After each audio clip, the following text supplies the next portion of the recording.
Работи кои се забранети во Северна Кореја, а се нормални во остатокот од светот.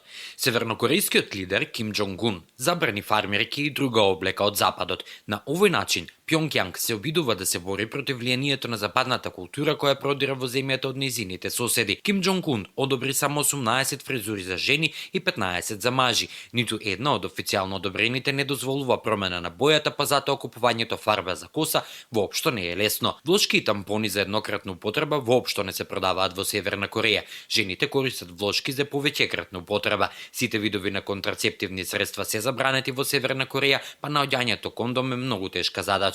Владата на Северна Кореја има ексклузивно право на сета земја и недвижен имот. Ова го прави речиси невозможно купувањето и продавање куќи или станови. Северна Кореја е официјално атеистичка земја. Сите верски обреди се забранети или строго контролирани од владата. Затоа не можете да купите или чувате божични украси во куќата, вклучително и елка. Има само 4 официјални телевизиски канали. Цензурата на владата е толку силна што нема друга телевизија во земјата. Севернокорејскиот пропаганден апарат ги забранува сите видови странски весници и списанија. Владата и специјалните агенции следат се што е отпечатено. Тука нема списанија за мода и начин на живот. Се што може да прочитаат севернокорејците е од едукативна природа. Од 15 милиони жители на Северна Кореја само 1 милион имаат мобилни телефони, но тие не може да се јавуваат во странство. Исто така постојат ограничувања за користење на 3G мрежата. Спротивно на тоа, странците што влегуваат во земјата можат да купат сим картичка, но само за повици во странство. Многу малку странски изведувачи добиваат дозвола за настап во Северна Кореја, така што нема да можете да одите на концерт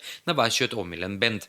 Единствена група на која и беше дозволено да настави беше словеничкиот бенд Лајбах. Нивниот концерт се одржа во Пјонгјанг во 2015 година. Наместо тоа, севернокорејците можат да присуствуваат на концерти на локални изведувачи. Постојат ограничувања за продажба на какви било модерни високотехнолошки уреди во Северна Кореја. Не можете да купите iPad на Apple, но Северна Кореја разви свој таблет за кој нејзините креатори тврдат дека е полош од кој било западен. Купувањето скап спортски автомобил е целосно невозможно поради санкциите што се воведени на Северна Кореја од Обединетите нации и Европската унија. Граѓаните на Северна Кореја не можат да патуваат во други земји на одмор. Тоа е кршење на човековите права, но севернокорејците веројатно воопшто не се свесни за тоа. Севернокорејските лидери се обидуваат на секој начин да го спречат надворешното влијание врз нивната земја. Тие забрануваат многу работи, но светот кој живееме оди напред.